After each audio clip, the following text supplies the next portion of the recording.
Hello and thanks for joining School of the American Rifle. This is our second fire damaged AR. We were going to wait and do this video until we received all the donated parts from companies who are willing to replace this gun for the original owner. But due to the holidays and such, all the parts haven't showed up. So to prevent some further waiting, we're just going to go ahead and get into testing this gun. What's different about this particular gun from the previous fire damage video we did is this one, we just did a cleanup. We didn't replace any parts on it. All these are the original parts from the fire event. Now, off to the left here, we do have some replacement parts, springs mainly, that we may have to replace. But before we do any of that, we're going to live fire test this gun after we do a basic safety inspection to see if we can make this gun function. Let's call it the end of the world gun. So let's go ahead and dig into this. So first thing, let me make the gun clear for all the people watching that are safety conscious. It is clear, even if the camera didn't grab it. And let's start doing some basic checks to minimize the risk of this thing blowing up on us. It doesn't want to come out, so let me get a hammer. Give it a little bit of convincing.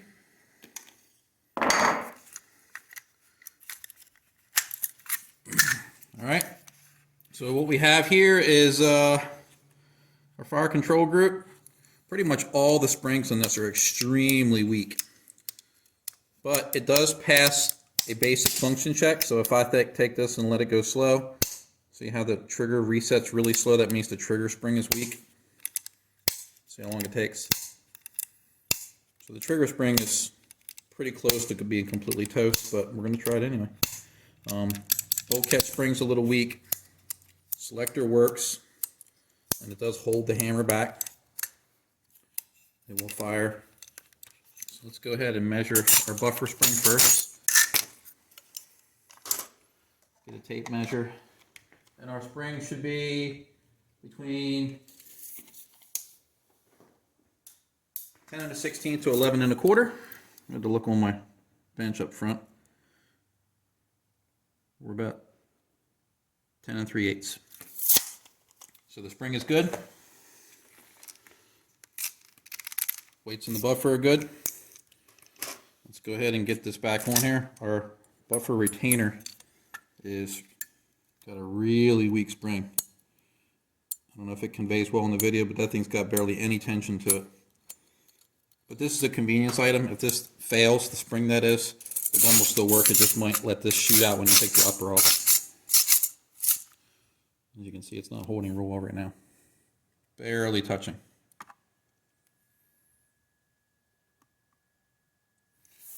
So let's do some other checks right here on the lower receiver. Let's try some magazines to see if they go in. This is an H&K mag. It drops free. It does catch with the bolt hold open. Let's try this P mag. That does not drop free. Pretty tight. Let's try a Lancer. Lancer drops free. Let's try an older P mag. Will not drop free. And a typical GI aluminum magazine will not drop free. Now in other videos we use our USGI magwell gauge. I'm going to put this in here and it will not go in. But I'm going to use this opportunity to showcase a gauge that we'll be offering soon. This will be a version that we're partnering up with to produce. And this will be a commercially available magwell gauge. Also fails this gauge, but that's one of our prototypes.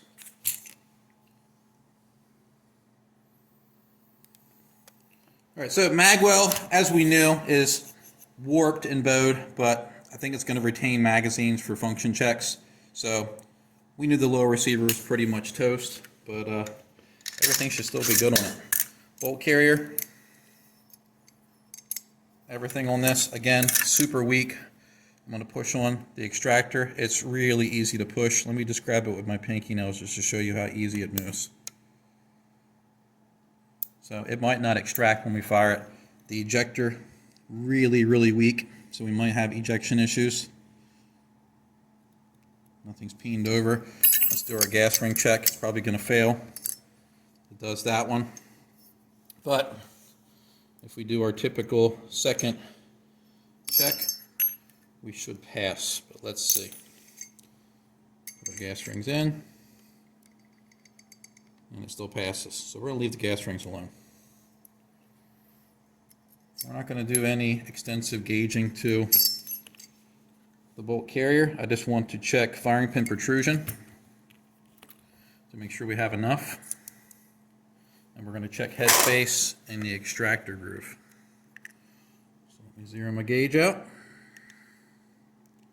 We have 31 for protrusion, so we're good there. Let me set that aside. Let me pop out the extractor. As I showed in the previous video, this thing is done. The insert's gone. The spring is just decimated. Go gauge side goes in, no go doesn't, so that passes. Got a little bit of rust there. But this thing's been sitting bone dry since we cleaned it up.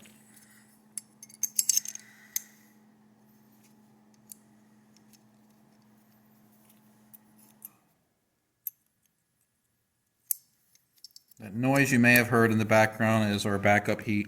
Our main heater for the shop went down, so we're running our backup heat, so it's livable out here. All right, let's do barrel check. We're going to run barrel straightness gauges and headspace gauges into the upper. Then we're going to check it out with the borescope, and then we're going to test this thing. All right, so let's just go straight to the 556 go gauge.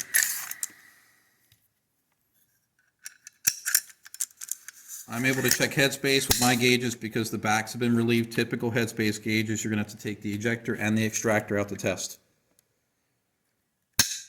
Closes on the 556 go. That's good.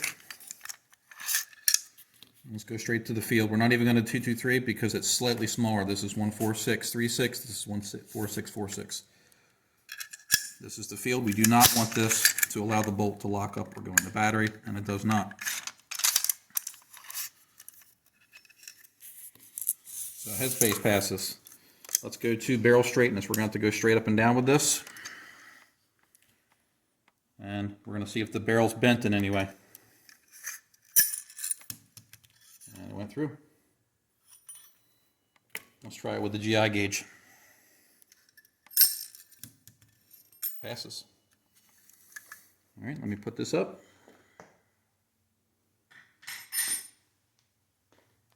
And let's fire up our borescope. Let's see what this barrel looks like.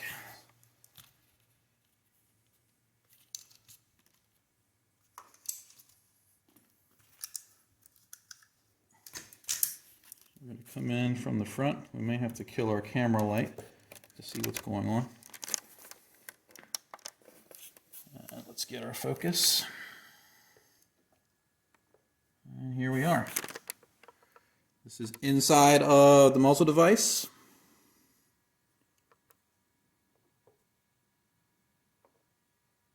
Look at that. It looks pretty good for a gun that's been in a fire.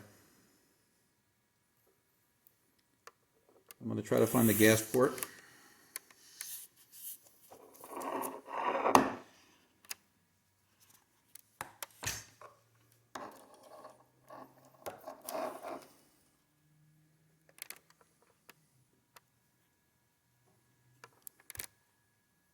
There we are. As you can see, this gun's had some use to it. There's some gas port erosion there. Nothing to be concerned about. Let's go further down the barrel. Look how clean this is all the way down.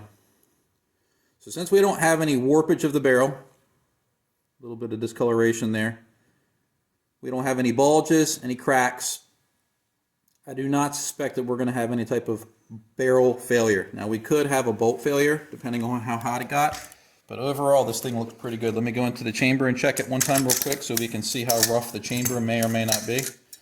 We're going to get this together and give it a test. So into the barrel, and here we are on the chamber. And again, chamber looks pretty darn good.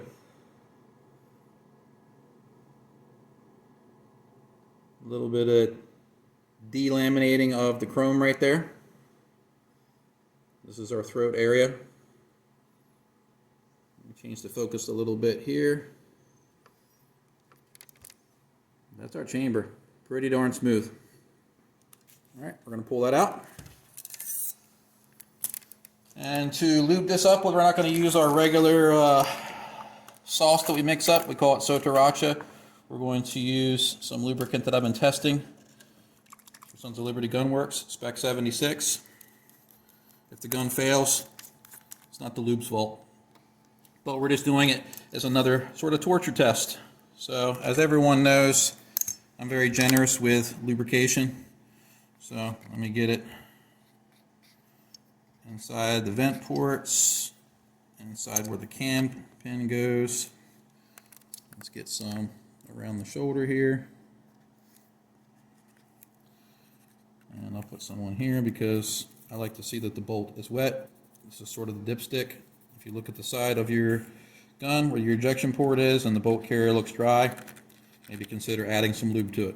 If it looks like it's dry, your dipstick's dry, add some more to it. Alright, that's as much as I'm going to do on that. Let me put a couple drops in the charging handle stem and latch.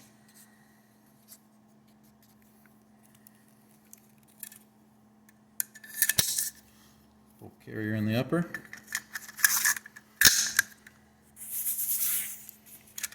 Alright, let's put a little bit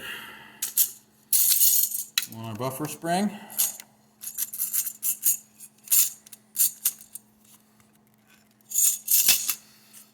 Some inside of our fire control group. It's going to be hard to get inside there to take a look, but Donna's trying to do a good job with it, with what she's working with.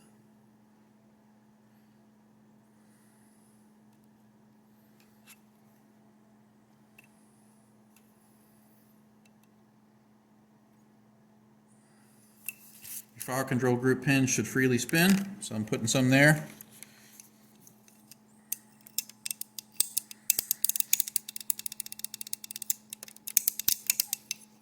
All right, this is as much as we're going to juice that up. Grab some paper towels, clean my hands off.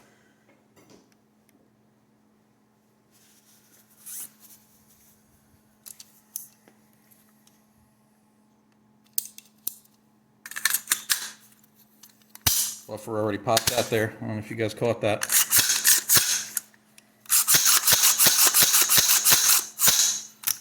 Nice and smooth.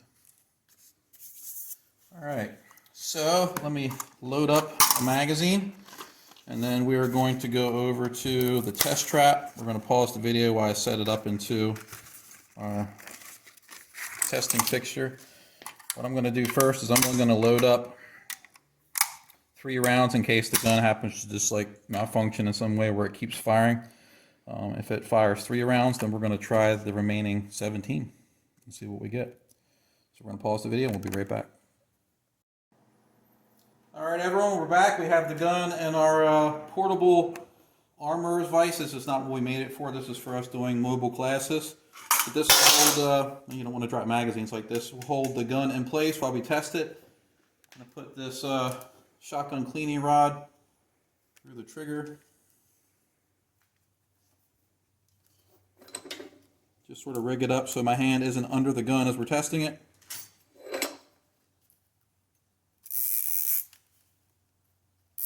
Let's give it a quick function test with no ammo. Flag out.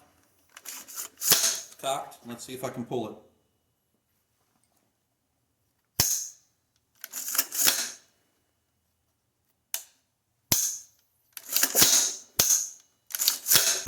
Okay. Functioning properly. Let me grab this magazine down low. We have 3 rounds loaded into it. I'm going to place these jackets over it as I'm testing it. That way if something does go up, I have less shrapnel in me. But let's go ahead and get the ammo in the gun.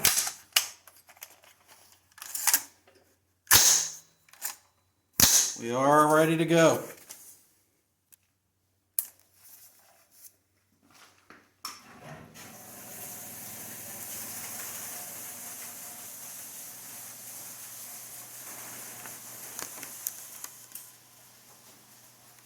fire. Got a good view of it. That's fire. That's one. I didn't see anything kick out. So let's put the gun on safe.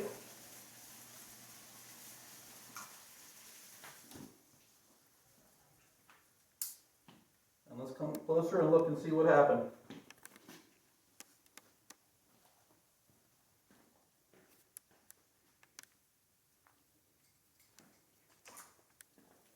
What we have is a failure to extract. We have the spent brass inside of the chamber. The next round's trying to feed on top of it. If we come look at the back right here, you can see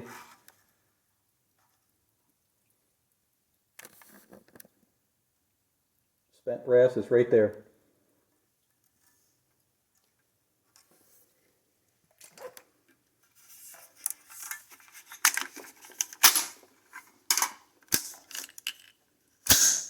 Shoved the round back into the casing pretty hard, so we're not going to use that round.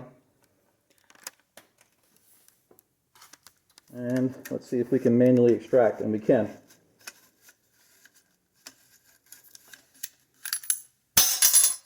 Not very good, but it came out. Let's see if we can get this round to fire and eject.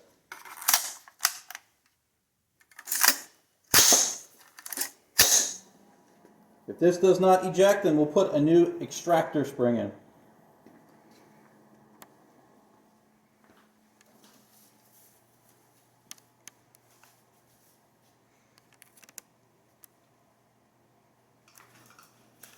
You ready with the camera? That's fire.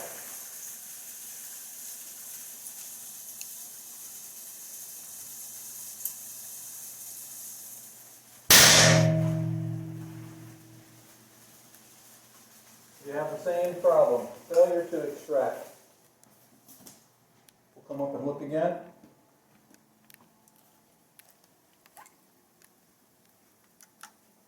We have our spent brass right there.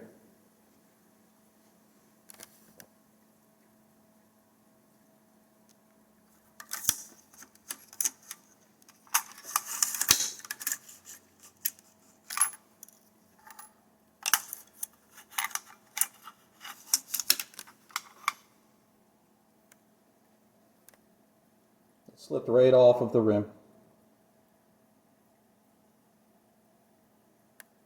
We're going to pause the video, come back to the bench, and we're going to swap this spring out and go right back to testing.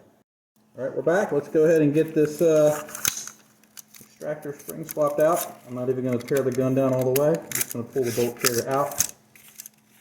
Put the gun off to the side.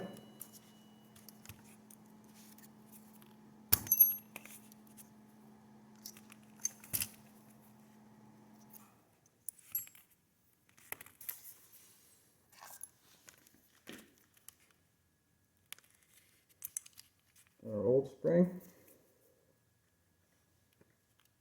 I'm going to have to grab an insert real quick because I don't want to run it without an insert.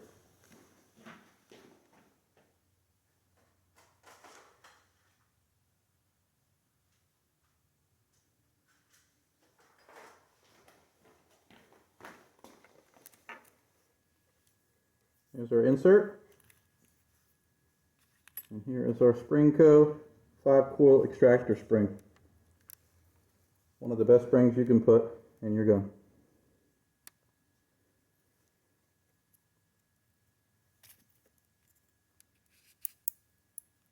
Perfect.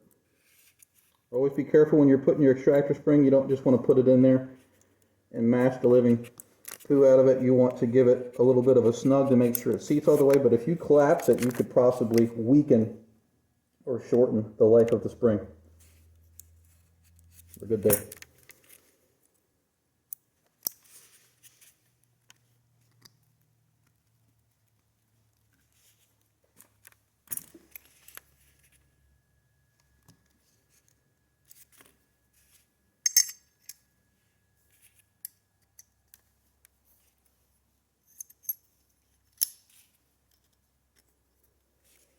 So far, the only part replaced. Look at that spring.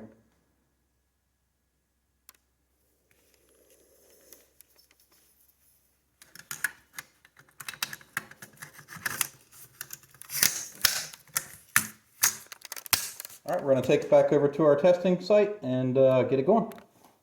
Stay tuned. All right, everyone, we're back. Wanted to show you the one round that tried to go behind it on our first test. You can see how far it pushed the projectile back into the casing. I could test it with this, but I don't want to induce any other type of problems. But this is what it looks like. So we're going to move back and give it test number 2.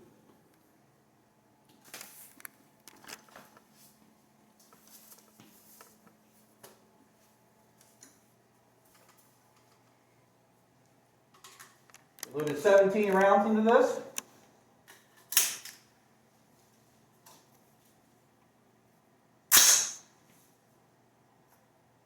We're ready to go. Test fire.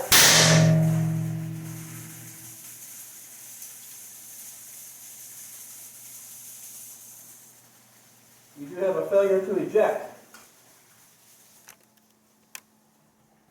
You come on in close and look.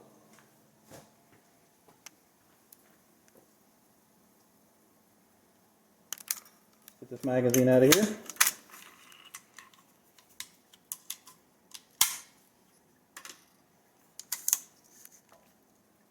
And look, it won't kick it off of the face. And that's because the extractor tension exceeds the ejector tension.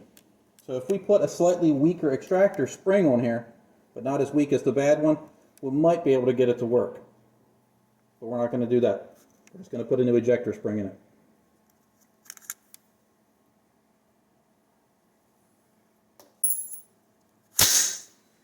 All right, we're going to get back over to the bench and we're going to change the ejector spring. All right, we're back on the bench. Let's go ahead and get this thing opened up again. There went our buffer assembly. Just like I said, the retainer spring is pretty weak. Let's get our bolt carrier back apart.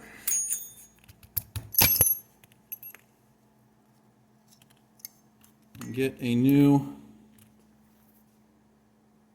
ejector spring in there. Now normally I would replace the split pin, coil pin, roll pin for the ejector, but we're not going to do that here. End of the world gun.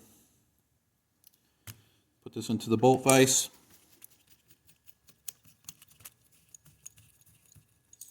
Let's go over to my vise so we can put it on the anvil.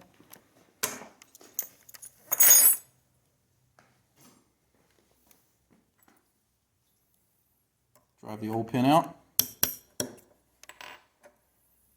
Came out really easy.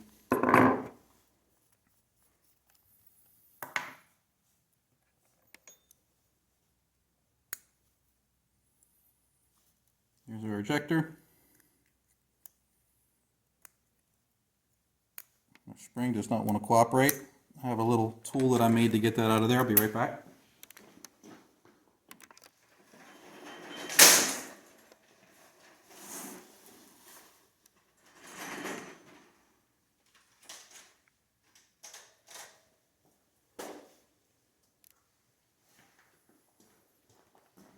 Here we go, see if it gets it out. It just has a little bit of a hook to it. And there we go. So look at this compared to a known good one.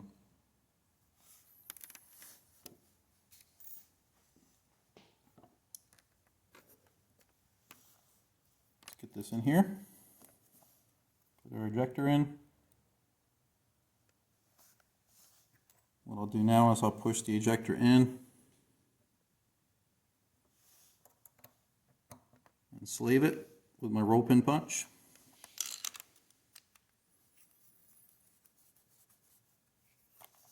Make sure that it goes all the way through before I try to drive my roll pin in, and it did. Normally I would be using grease here and a new pin. This is Apocalypse gun. It's not cooperating.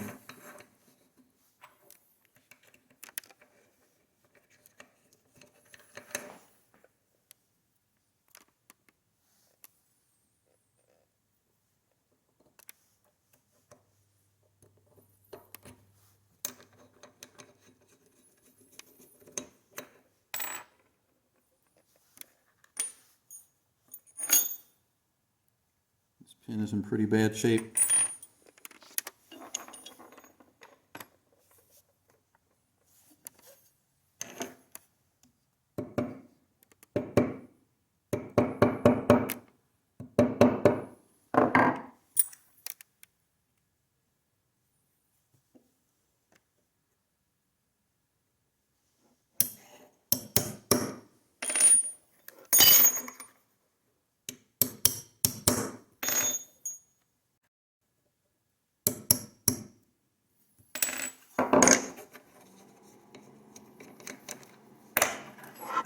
See if we have proper movement.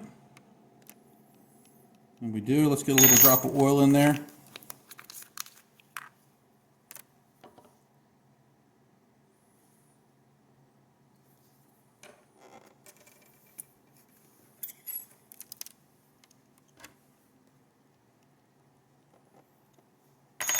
All right, back together it's going to go. So far we've replaced the ejector spring and the extractor spring. Let's see if we can get it to run now.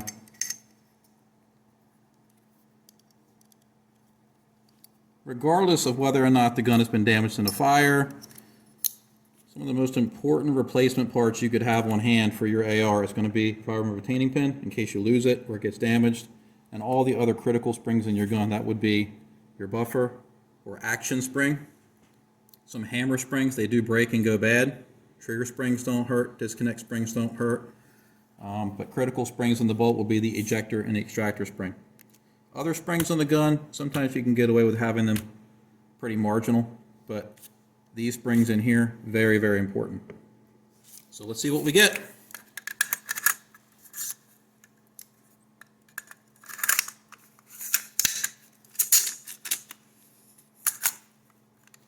We're going to go back over to the testing station. We'll be right back. All right, everyone, we're back. I loaded up a full magazine here. Let's see if we can get this to run through all the ammo.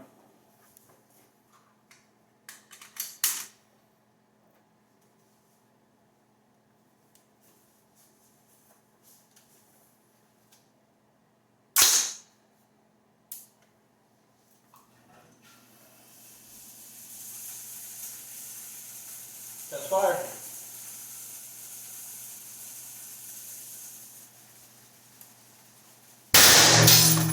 Got a couple doubles there. We have a bad disconnect spring here.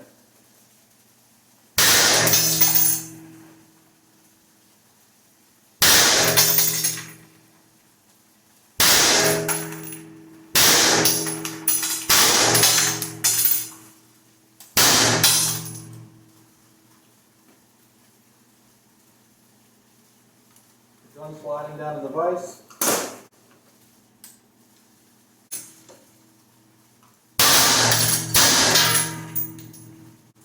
We have bolt lock.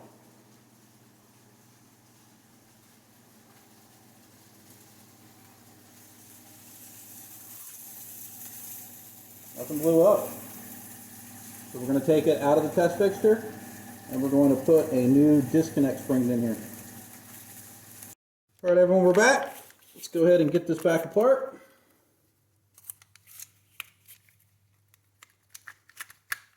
We'll leave the bolt carrier alone. We're going to get a new disconnect spring installed.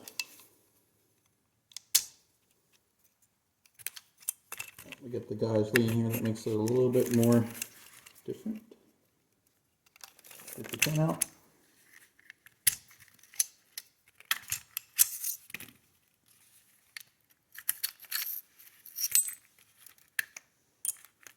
All right.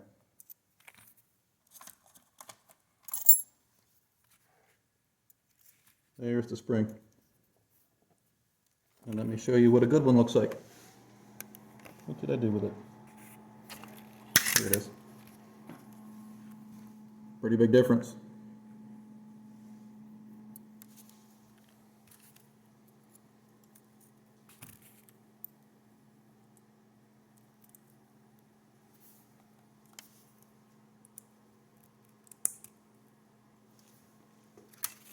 That thing was running, wasn't it?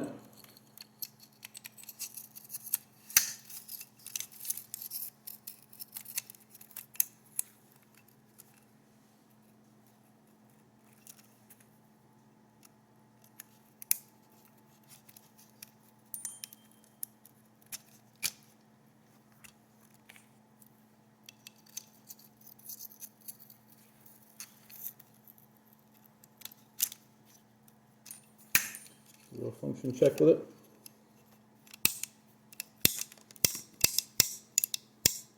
Now what might happen here, since we have a new disconnect spring in it, it's going to create more tension on the disconnect against the hammer, which means that that light trigger spring might not release. So we may have a failure for the trigger to reset forward like that. And if that's the case, then we'll need a new trigger spring. But that being said, we've counted up 3 springs so far. Disconnect spring, extractor spring, ejector spring.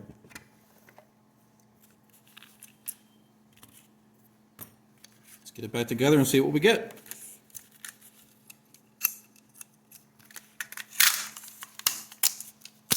Back over to the test track. All right, everyone, we're back. We have a fully loaded 30-round PMAG.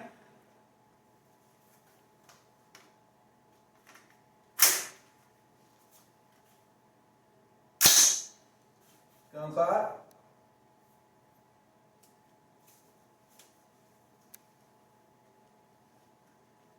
Test fire.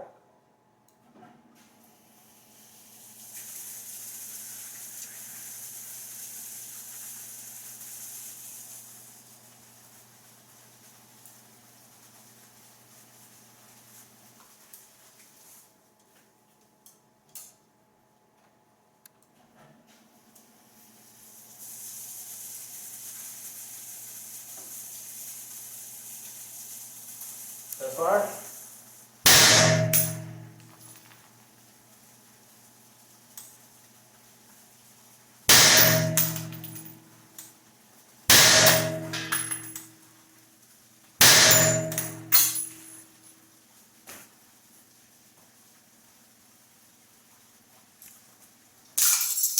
Keep rolling.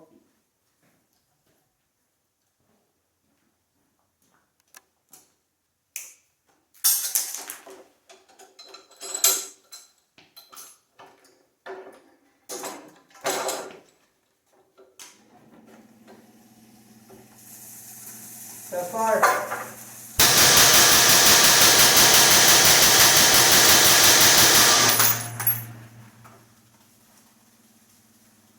Pull up. Want to get close?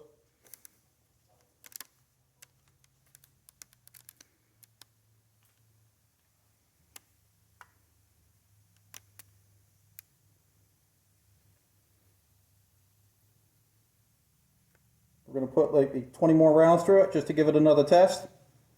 We'll be right back. All right, everyone, we're back. We finally got successful operation after replacing 3 springs. So let's put 20 more rounds through it.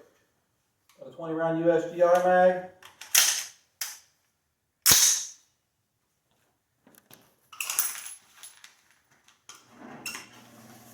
Test fire.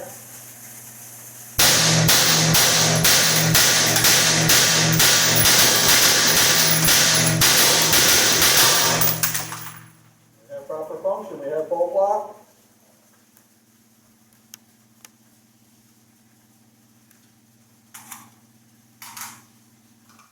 Come on close.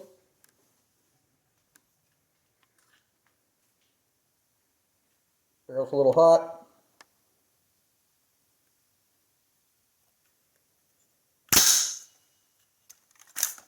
Pretty smooth. Now, would I trust this gun